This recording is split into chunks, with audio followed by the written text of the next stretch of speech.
এক বনে ৩টি সিংহ বাস করত। তারা সবাই খুব শক্তিশালী এবং সাহসী ছিল। তাদের মধ্যে কে সবচেয়ে শক্তিশালী তা নিয়ে প্রায়ই মনোমালিন্য হতো। এই কারণে সিংহেরা একদিন সিদ্ধান্ত নিল যে তারা একটি প্রতিযোগিতা করবে এবং সেরা সিংহকে তা নির্ধারণ করবে। একদিন সকালে বনের প্রবীণ এক শেয়াল তাদের এই কথা শুনে এসে বলল, তোমরা তিনজনই বনের সেরা শিকারী। তবে আমি এমন একটি উপায় জানি যার মাধ্যমে তোমরা নিজেদের মধ্যে সবচেয়ে শক্তিশালী সিংহকে নির্বাচন করতে পারো। ৩টি সিংহই উৎসাহী হয়ে উঠল এবং শেয়ালের কথা শোনার জন্য অপেক্ষা করল। শেয়াল বলল, দেখো, পাহাড়ের ওপরে একটি গুহা আছে। সেই গুহার মুখে একটি বিশাল পাথর রয়েছে। যে সিংহ প্রথমে সেই পাথরের ওপরে উঠে গুহায় ঢুকতে পারবে তাকেই বনের সবচেয়ে শক্তিশালী সিংহ বলে গণ্য করা হবে। ৩টি সিংহই শেয়ালের এই প্রস্তাবে রাজি হয়ে গেল এবং তারা পাহাড়ের দিকে রওনা দিল।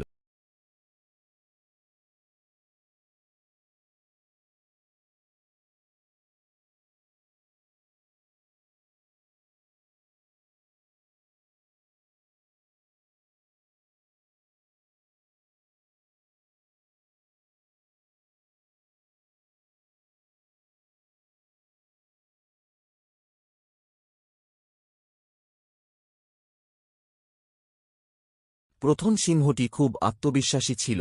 সে দ্রুত দৌড়ে পাথরের কাছে পৌঁছাল এবং পাথরের ওপরে উঠার চেষ্টা করল। কিন্তু পাথরটি এতটাই মসৃণ ছিল যে সে বারবার নিচে পড়ে যাচ্ছিল। অনেক চেষ্টা করেও সে পাথরের ওপরে উঠতে পারল না।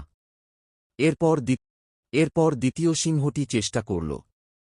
সে অনেক ধৈর্য এবং মনোযোগ দিয়ে পাথরের ওপর উঠার চেষ্টা করল।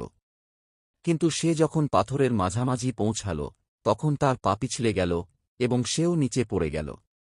দ্বিতীয় সিংহটিও ব্যর্থ হল। অবশেষে তৃতীয় সিংহটি পাথরের দিকে এগিয়ে গেল। প্রথমে সে চারপাশটা ভালো করে পরীক্ষা করল এবং দেখল যে কোথায় কোথায় হাত এবং পা রাখলে আরোহণ করা সহজ হবে। তারপর সে মনোযোগ দিয়ে ধীরে ধীরে ওপরে উঠতে লাগল। অনেক কষ্টের পর অবশেষে সে পাথরের ওপরে উঠতে সক্ষম হল এবং গুহার ভিতরে প্রবেশ করল।